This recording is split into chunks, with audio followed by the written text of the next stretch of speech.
Diversity is also a buzzword among corporate chiefs here in Australia, but how do Aussie companies differ from their US counterparts on the issue? For more on that, Joydeep Hoare from People and Culture.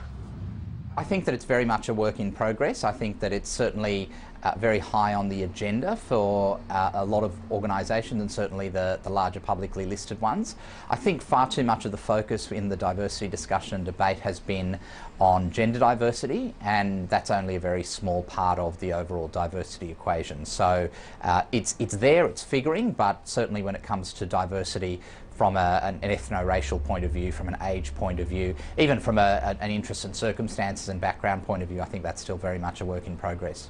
I think that the US is, in some respects, when you look at the issue of diversity more holistically, along the lines of what I was sharing, doing much better than what Australia is.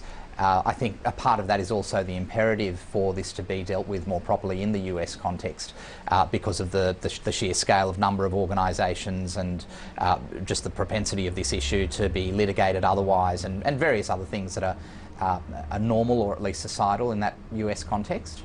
We have to be very careful that we can table the issues in a considered, if necessary, robust, but absolutely appropriate way, and we can't make people whose views might be different to the ones that we want to hear or that are the politically correct ones so unpopular and shoot those down, because that's exactly what we've seen happening with this AMP situation. It's clearly people have had a view about something, they've been too afraid to express the view, they've latched onto something where really the expression of that view, at least from my perspective, is completely inappropriate.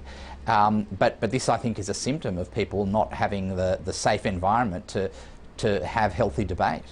I think it's very difficult to say that diversity leads to better performance. I think what diversity leads to is a number of things that most organisations would say are in their overall best interest. So, for example, from an attraction, retention and branding point of view, those organisations who do the diversity piece well are always going to be able to sell a success story on those fronts.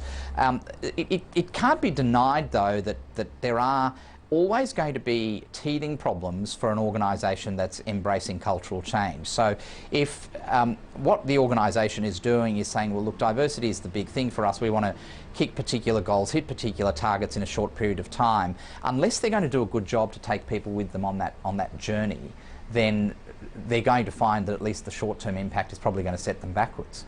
And that's because culturally they haven't set themselves up for success. So the improved performance, those good performance results, will only happen if the organisation is thinking more holistically about the cultural journey.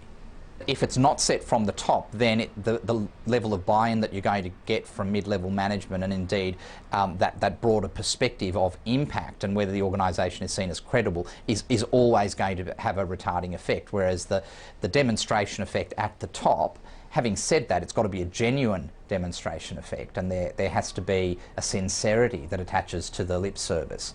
Absolutely, the experience is that when it comes from the top, it's going to be more successful, but I emphasise that it has to be genuine.